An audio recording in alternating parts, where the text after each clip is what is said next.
discovered something totally new about Final Cut the other day. I was editing my new course, updated for Final Cut 11, Rockstar Next Level, which, by the way, drops today, and I stumbled upon a hidden keyboard shortcut that I just had to show you guys.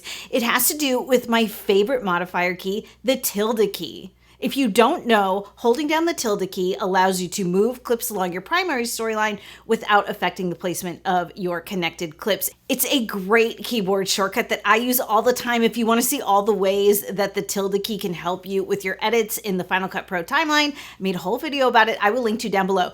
But here's what's new. I stumbled across this shortcut by accident.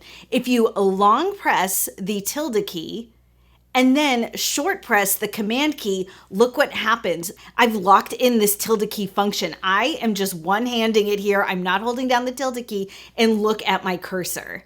Isn't that crazy? It's so funny to stumble upon features in Final Cut Pro that I didn't know about totally by accident, but I was really excited when I found this one.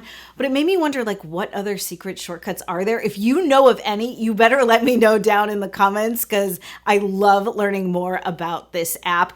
In the meantime, don't forget that my courses Final Cut Rockstar and Rockstar Next Level, updated for Final Cut Pro 11, are now live at JennJager.com. I'll see you there.